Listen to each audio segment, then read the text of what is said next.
Assalamualaikum warahmatullahi wabarakatuh.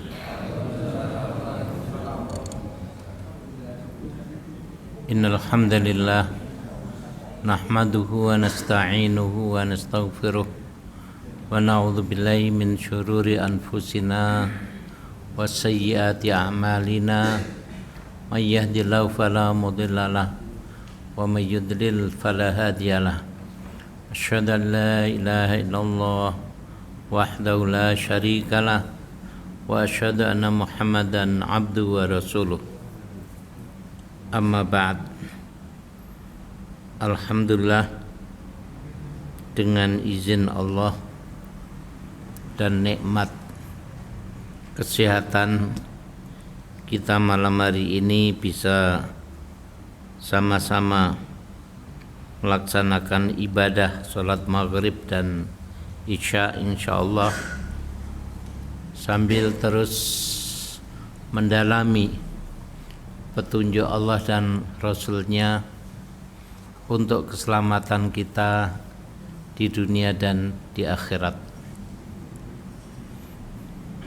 Malam hari ini kita melanjutkan kajian yang lalu, yaitu mempelajari sunnah dari kitab Bulughul Maram, yang kita mulai dari hadis 1492,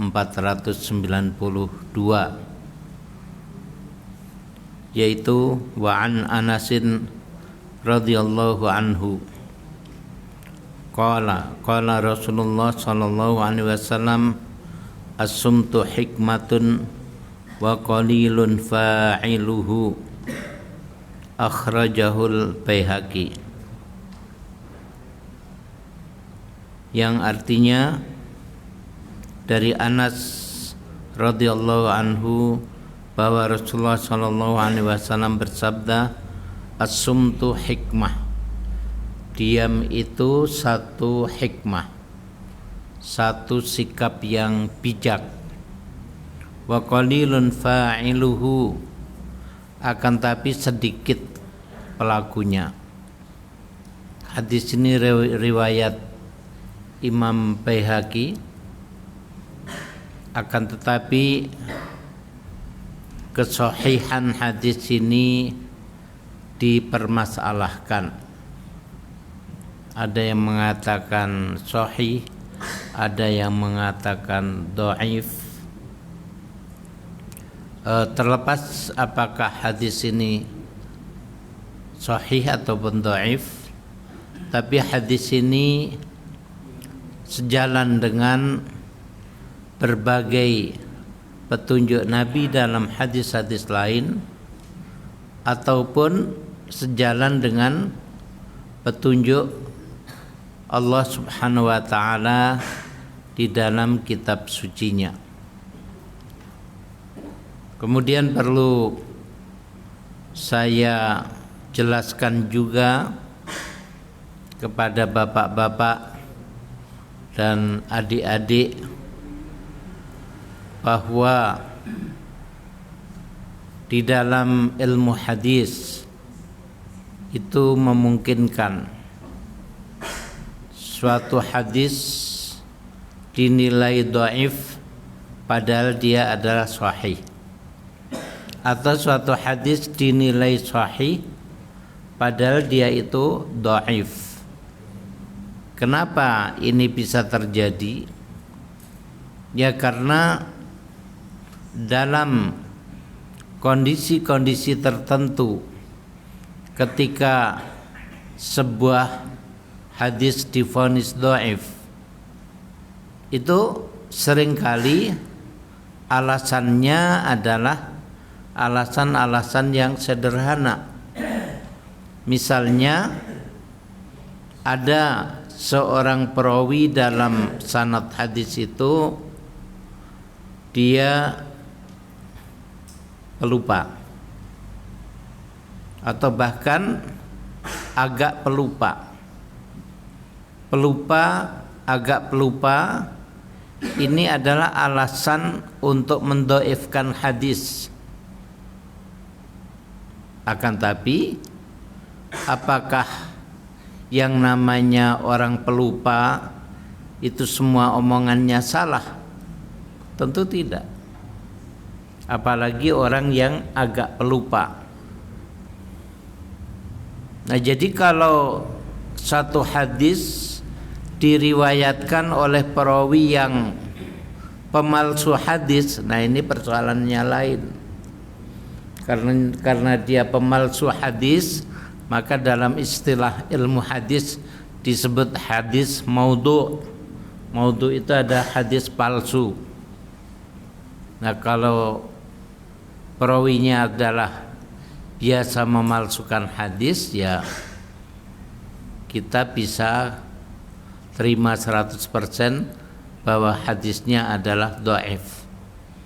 Tapi kalau karena alasan tadi agak pelupa ataupun pelupa, kemungkinan itu masih bisa jadi waktu dia menceritakan hadis ini pas dia ingat, sehingga hadisnya benar. Begitu juga hadis yang dihukumi sahih itu bisa jadi hadis itu adalah dhaif. Kenapa? Karena perawi yang memenuhi syarat untuk disahihkan hadisnya juga tidak berarti bahwa dia steril daripada kesalahan. Yang steril dari kesalahan itu hanya para nabi, mereka maksum, ya. Tapi kalau yang meriwayatkan hadis bisa saja dia tersalah, sehingga hadisnya dinilai sahih, tapi setelah dilakukan penelitian kembali ternyata hadis itu dhaif. Nah, ini banyak, yaitu ahli hadis di zaman sekarang, tapi beliau sudah wafat, itu banyak melakukan koreksi ulang terhadap kitab-kitab hadis, sehingga ditemukan hadis-hadis yang di situ dikatakan sahih ternyata dhaif, ya. Nah, ini persoalan hadis. Kembali pada hadis yang kita kaji hari ini, di mana ini juga dinyatakan dhaif. Hadis itu riwayat Al-Baihaqi, tapi saya katakan tadi isinya sesuai dengan riwayat-riwayat lain yang sahih. Isi hadis tadi bahwa diam itu bijak, sikap bijak. Wa qalilun fa'iluhu, akan tapi pelakunya sedikit. Jadi tidak banyak orang yang mau diam. Dia lebih suka ngobrol ngalor ngidul, kata orang. Ngobrol yang enggak ada isinya, ngobrol yang tidak ada manfaatnya. Jadi orang yang ngobrol ngalor ngidul, terkadang ngomongkan teman, terkadang ngomongkan tetangga, nah ini jadi ghibah. Dan ghibah itu sesuatu yang dilarang di dalam Al-Quran di surat Al-Hujurat, wala yaghtab ba'dukum ba'da, janganlah sebagian kamu melakukan ghibah kepada sebagian yang lain. Ghibah itu apa? Nabi mendefinisikan dalam hadis yang sahih, al-ghibatu dzikruka akhaka bima yakrahu. Ghibah itu ngomongin teman atau ngomongin saudara kamu bima yakrahu, dengan sesuatu yang dia enggak suka. Jadi kalau kita ngomongin tentang teman kita, tentang saudara kita, yang kita omongkan itu sesuatu yang tidak disukai. Ya, misalnya kita ngobrol berdua, begitu kelihatan teman yang kita omongin datang, ya sudah kira-kira jarak 5 meter misalnya, kita langsung diam, kita bicara tema lain. Kenapa kita langsung diam? Karena kita tidak ingin teman kita yang sedang mengarah ke sini itu tahu apa yang kita bicarakan. Jadi kalau kita ngomongin teman dengan hal-hal yang tidak dia suka, itulah ghibah. Kalau yang kita bicarakan adalah sesuatu yang dia suka, pas dia datang kita juga terus saja, ya karena kita tidak berbohong, kita ngomongin sesuatu yang positif, itu tidak ghibah. Nah, ghibah itu meskipun apa yang kita omongkan adalah suatu yang pernah terjadi tapi negatif, lalu kita obrolkan, itu tetap ghibah. Tapi kalau yang kita omongkan adalah sesuatu yang tidak terjadi, kita obrolkan, bahasa kita fitnah. Kalau bahasa hadis disebut buhtan, ya. Buhtan itu ada fitnah, ngarang-ngarang cerita, omongan yang sebenarnya tidak pernah terjadi. Nah, ini hukumnya lebih berat lagi. Memfitnah orang itu hukumnya sangat berat. Jadi karena itu maka kalau kita diam itu lebih baik. Diam tidak membicarakan orang. Diam tapi kita sibuk untuk berzikir, ya, untuk baca ayat-ayat Al-Quran yang kita hafal. Nah, ini luar biasa, bahkan kita itu bisa mendapatkan pahala yang sangat besar hanya dengan berzikir, menyebut nama Allah. Misalnya dalam hadis Rasulullah SAW bersabda, sesungguhnya kalimat la ilaha illallah itu kalau ditimbang dibanding dengan dunia dan isinya, maka la ilaha illallah itu lebih berat, ya. Jadi ini ada timbangan. La ilaha illallah ada di sini, dunia dan isinya ada di sini. Begitu ditimbang timbangan akhirat, maka la ilaha illallah ini lebih berat, ya, nilainya begitu besar. Padahal kita mengucapkan la ilaha illallah itu hanya perlu berapa detik.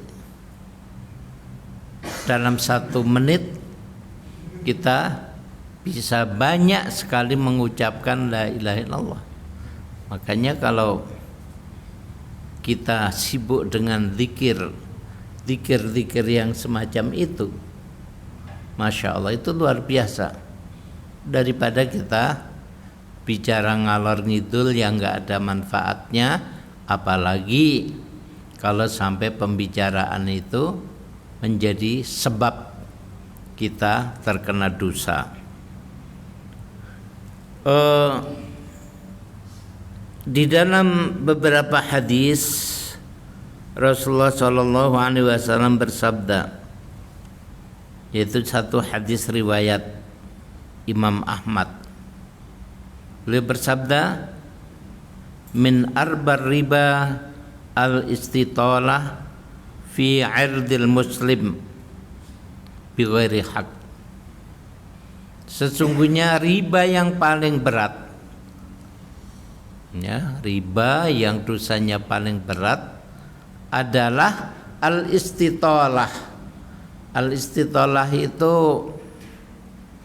ya ngomongin secara negatif fi irdi al-muslim, yang menyangkut kehormatan orang Islam bi ghairi haq, tanpa kebenaran. Itu yang namanya buhtan tadi, ya, fitnah. Itu disebutkan sebagai arbar riba, riba yang paling berat. Kita nggak bisa membayangkan riba yang paling berat itu seperti apa. Sedangkan riba yang paling ringan itu dalam hadis oleh Rasulullah SAW disebutkan, yaitu nilainya sama dengan ayyangki harrajulu ummahu. Riba yang paling ringan, kita memakan harta riba, ya, yang nilainya kecil, itu sudah sama dengan berzina dengan ibu kandung. Ya, bayangkan, zina ini adalah dosa besar, apalagi zina dengan istri tetangga, itu termasuk yang paling besar. Lebih-lebih lagi berzina dengan ibu kandung, ibu yang melahirkan kita. Nah, ini luar biasa dosanya. Nah, kalau riba yang kecil itu disamakan dengan zina dengan ibu kandung, lalu bagaimana arbar riba, riba yang paling berat? Kita nggak bisa membayangkan bagaimana dampak akhiratnya. Padahal itu ada al-istitalah fi irdil muslim, yaitu ngomongin secara buruk tentang atau yang menyangkut, yang merugikan kehormatan saudara muslim bi ghairil haq, tanpa kebenaran, fitnah. Betapa banyak fitnah yang bergentayangan di alam kita ini akibat omongan orang-orang yang tidak bertanggung jawab. Lalu secara umum Rasulullah SAW dalam sebuah hadis yang diriwayatkan oleh Imam Tirmidzi, beliau bersabda, wa hal yakubbun nas fin nari ala wujuhihim aw ala nuhurihim aw ala manakhirihim illa hasaidu alsinatihim. Bukankah nanti di akhirat orang itu akan yakubu itu terjungkir, jadi dilempar masuk neraka,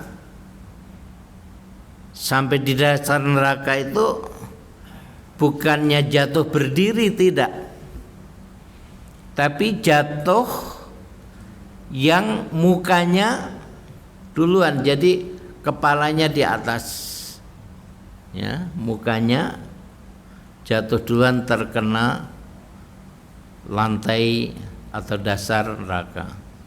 Atau kalau enggak gitu, ala manakhirihim. Manakhir itu leher. Ya, mungkin sekarang kalau orang jatuh, ya, mukanya jatuh duluan, lebih parah lagi mungkin bisa lehernya ini yang jatuh duluan ke dasar. Nah, ini Rasulullah menggambarkan bagaimana para penghuni neraka nantinya dihinakan sampai ketika dilempar ke dalam neraka, jatuhnya bukan jatuh duduk, jatuhnya bukan tergelimpang. Ya, saya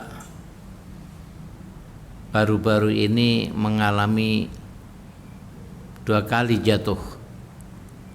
Satu di Masjid Nurul Amal yang komplek tentara.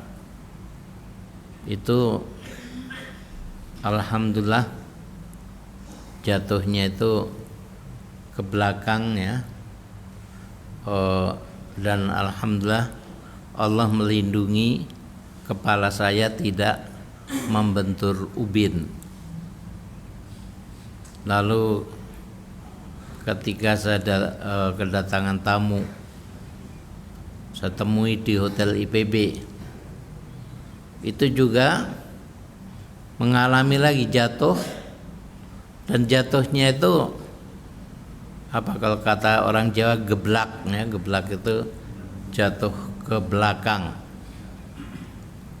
Dan itu sekali lagi alhamdulillah Allah melindungi kepala saya tidak membentur ubin. Karena kalau kepala yang jadi korban, naudzubillah, ya bisa jadi ingatan itu hilang. Nah, artinya jatuh ke belakang selama kepala tidak membentur ubin, menurut saya itu jatuh yang ringan, jatuh yang tidak berbahaya. Tapi sekarang bayangkan ada orang jatuh dari ketinggian yang nyungsep ke tanah atau ke lantai atau ke dasar, itu kepalanya duluan, wajahnya duluan atau lehernya duluan. Masya Allah, gak bisa kita bayangkan. Itu kata Nabi, hasoida alsinatihim, sebagai buah negatif dari mulut-mulut mereka. Jadi kalau di Indonesia ada apa itu pameo atau pepatah, mulutmu harimaumu. Mulut ini memang sangat bahaya, karena mulut ini termasuk penyebab yang paling banyak manusia masuk neraka, dan masuk nerakanya dengan cara yang sangat hina. Ya. Ini di satu hadis. Dalam hadis lain Rasulullah sallallahu alaihi wasallam ditanya oleh seorang sahabat, "Ya Rasulullah, wahai Rasulullah, inna fulana yudhkar min kathrati salatiha." Sesungguhnya fulana, ya, ada seorang perempuan yang ada yang menceritakan bahwa dia itu rajin sholat, wasiyamiha, rajin puasa, puasa Senin Kemis tidak pernah absen, wasodakotiha, rajin bersedekah, wara'annaha tu'ri jironaha bilisaniha, akan tapi dia biasa mengganggu tetangga-tetangga dengan mulutnya. Qala hiya finnar, Nabi langsung bersabda, dia itu tempatnya nanti di neraka.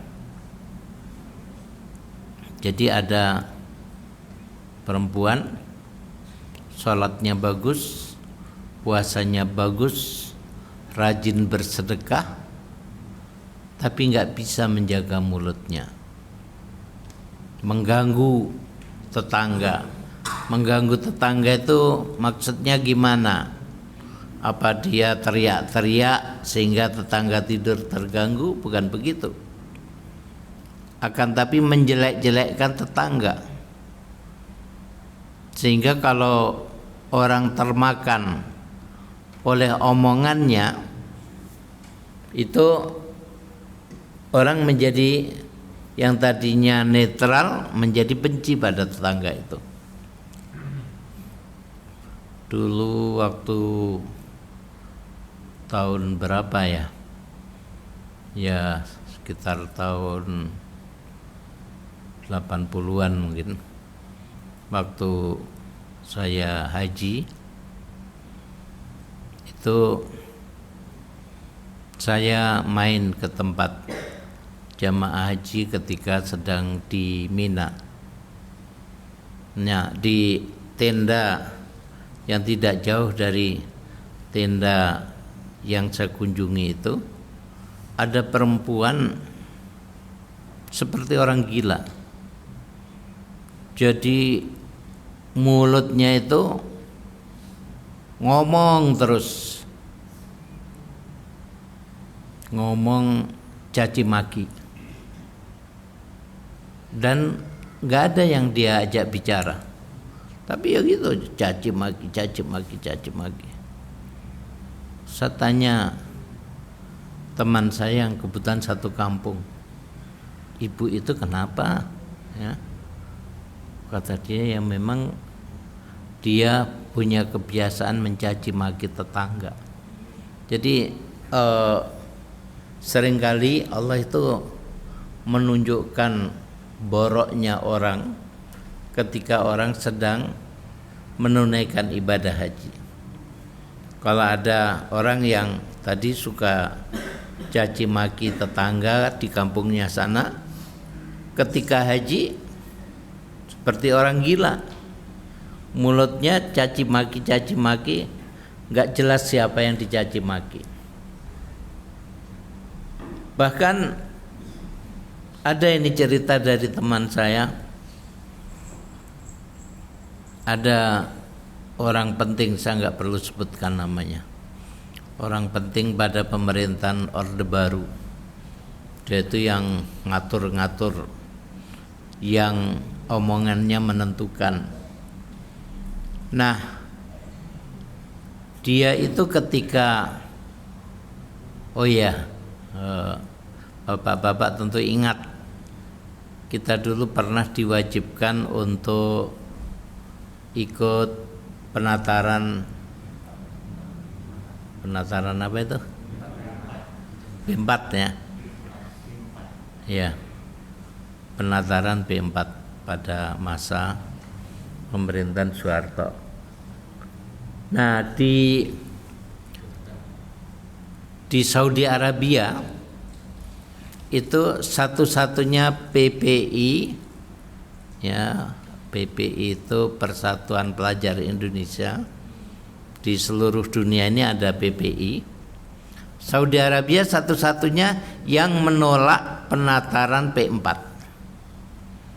Jadi pemerintah itu kesal karena kami tidak mau ditatar.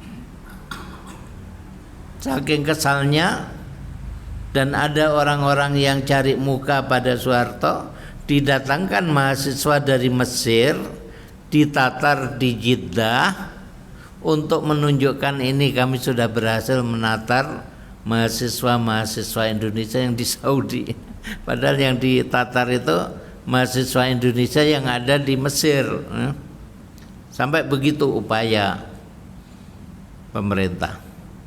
Lalu didatangkanlah tokoh kepercayaan Soeharto ke Saudi. Dia sudah datang agak jauh sebelum haji.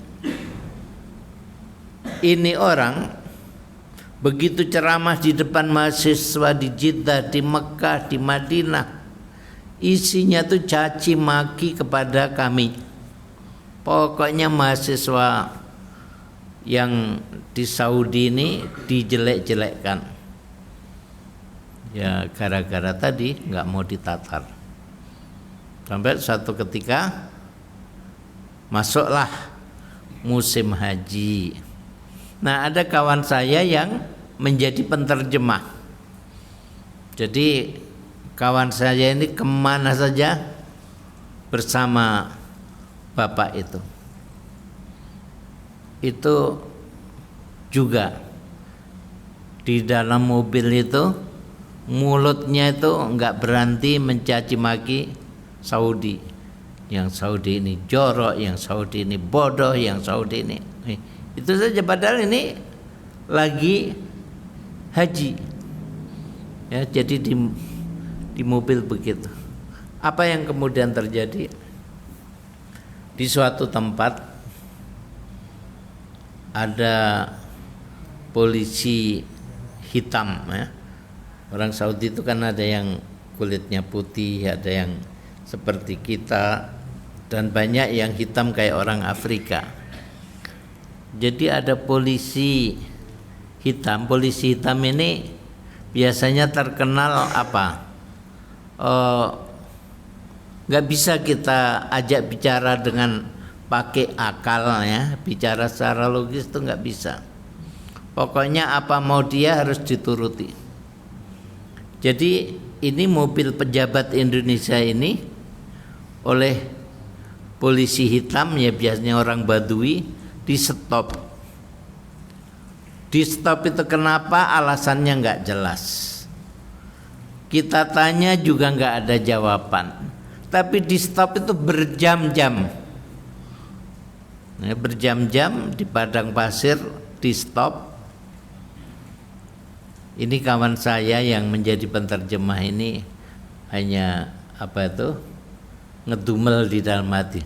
Ini gara-gara dia suka mencaci maki Saudi Arabia, ataupun mahasiswa-mahasiswa kita yang belajar di sana, sekarang di musim haji dibalas oleh Allah. Tiba-tiba dia dihentikan tanpa sebab yang jelas dan mobilnya nggak bisa bergerak. Soalnya kalau polisi kulit hitam ini dilawan, salah-salah kita bisa ditembak, ya. Karena mereka tuh nggak pakai ini. Wallahu alam apakah itu memang polisi Badui atau jangan-jangan malaikat yang diturunkan oleh Allah untuk menghukum orang yang di tempat suci tapi nggak bisa menjaga mulutnya. Ya, jadi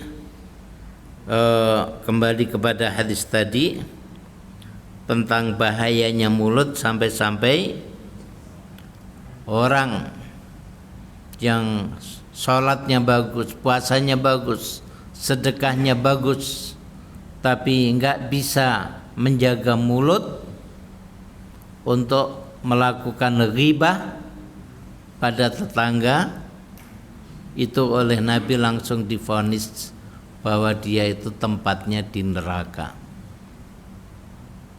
Lanjutan hadis ini, orang itu bertanya lagi, bagaimana wahai Rasulullah, orang yang sholatnya ya biasa-biasa saja, puasanya biasa-biasa saja, sedekahnya juga enggak banyak, tapi dia tidak pernah mengganggu orang dengan mulutnya. Oleh Nabi langsung dikatakan dia di surga. Ini menunjukkan betapa pentingnya peran mulut. Karena dalam hadis lain Nabi juga memberikan suatu definisi tentang al-muflis, orang yang bangkrut. Orang yang bangkrut ini oleh Nabi dikatakan, bangkrut yang sebenarnya itu bukan bangkrut dengan ukuran atau definisi dunia, di mana orang rugi lalu nggak punya harta lagi. Bukan. Bangkrut yang sebenarnya oleh Nabi dikatakan orang yang ke akhirat membawa pahala sholat, pahala puasa, pahala sedekah,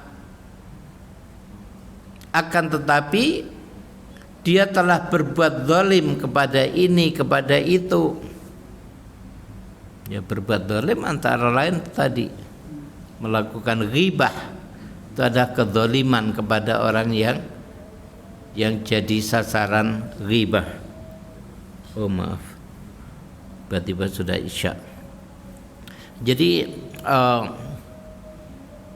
oleh Nabi diceritakan bahwa orang itu nanti akan diadili, yaitu kebaikannya diberikan kepada orang yang dizalimi sampai kebaikannya habis dan dia akhirnya masuk neraka. Demikian. Kenapa? Tadi setelah isya bukannya ada acara? Setelah azan nanti dilanjut. Oh gitu ya. Ya. Ya, silahkan azan dulu.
Iya, saya lanjutkan. Jadi cara mengadili Allah di akhirat nanti terhadap orang-orang yang berbuat zalim di dunia ini, bisa pahala orang itu diambil sesuai dengan kezalimannya, diberikan kepada orang yang dizalimi. Nah, kalau yang dizalimi banyak, pahalanya habis, maka cara kedua yang ditempuh Allah adalah diambilkan dosa dari orang yang dizalimi dan ditimpakan kepada orang yang berbuat zalim tadi. Bayangkan, pahalanya sudah habis, dia harus ditimpai oleh dosa-dosa orang-orang yang dizalimi, akhirnya masuk neraka. Sehingga dosa puasa, dosa sholat, pahala sholat, pahala puasa, pahala sedekah itu enggak ada gunanya, habis dan dia masuk ke neraka. Dulu itu ada orang Jerman, dia itu anggota geng apa, saya lupa namanya kalau di Jerman. Kalau di Amerika itu mungkin bapak-bapak pernah melihat film-film Amerika, ada geng motor ya, dengan semua pakai motor gede, terus pakai baju kulit. Nah, di Jerman sama seperti itu. Kemudian di mana-mana pestanya ada pesta apa? Minum bir. Suatu ketika dia tuh merasa dirinya sudah jadi budak bir.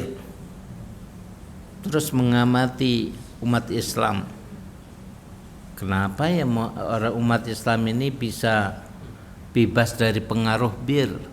Bir yang bisa memperbudak diriku itu enggak ngaruh sama sekali kepada umat Islam. Yaitu ketertarikan ke Islam. Lalu ke masjid minta informasi tentang Islam. Nah, dia pelajari. Tertarik dia, lalu dipelajari buku-buku tentang Islam. Nampaknya dia sangat terkesan dengan hadis ini. Hadis bahwa diam itu bijak, tapi pelakunya sedikit. Jadi begitu masuk Islam, dia milih namanya yaitu Abdullah, padahal nama aslinya Frank ya.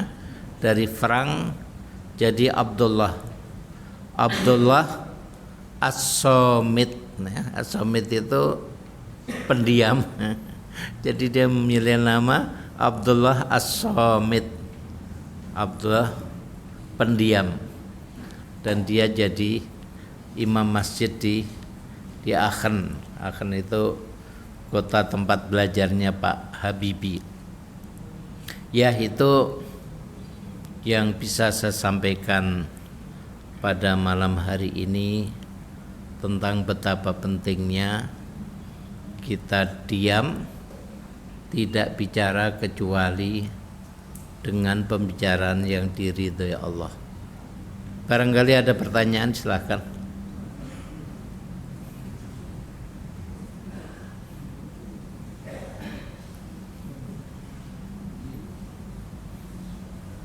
Ya.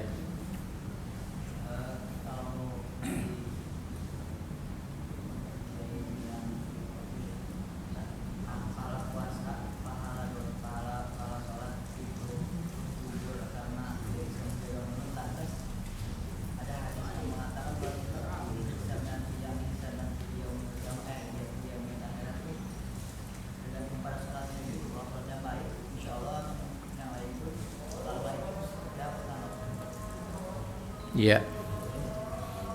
Jadi itu terkait dengan orang-orang yang beramal baik dan bisa menjaga diri untuk melakukan perkara-perkara yang bisa menghabiskan pahala. Ini tadi salah satu. Nanti insya Allah minggu yang akan datang kita mempelajari lagi hadis yang isinya itu memperingatkan kita dari sifat dengki, iri dengki. Nah, di situ dikatakan bahwa iri dengki yaitu hasad itu bisa menghabiskan pahala seperti api menghabiskan kayu bakar. Itu dahsyatnya ya. Jadi gara-gara orang hasad atau dengki, karena hasad atau dengki itu ininya itu banyak. Orang yang hasad itu seolah-olah mengatakan kepada Allah, ya Allah engkau enggak adil. Kenapa engkau beri dia rizki banyak sedangkan aku tidak? Kenapa engkau beri dia kemampuan membeli mobil bagus sedangkan aku tidak? Menyalahkan Allah ya. Itu hasad. Belum lagi nanti kalau mencoba merusak, melakukan ghibah, menjelek-jelekkan orang yang iri kepadanya. Nah, ini termasuk amalan-amalan yang bisa merusak, menghabiskan pahala kita. Jadi orang yang tadi yang selamat ya dengan sholatnya, dengan pahala-pahala lain itu karena dia sendiri juga di saat yang sama menjaga diri dari melakukan pelanggaran-pelanggaran yang menyebabkan dirinya bisa bangkrut, kehabisan pahala akibat pelanggaran itu. Ya, mungkin ya kita cukupkan sekian dulu dan kita akhiri dengan membaca doa kafaratul majlis. Subhanaka Allahumma bihamdika asyhadu an la ilaha illa anta astaghfiruka wa atubu ilaik. Wassalamualaikum warahmatullahi wabarakatuh.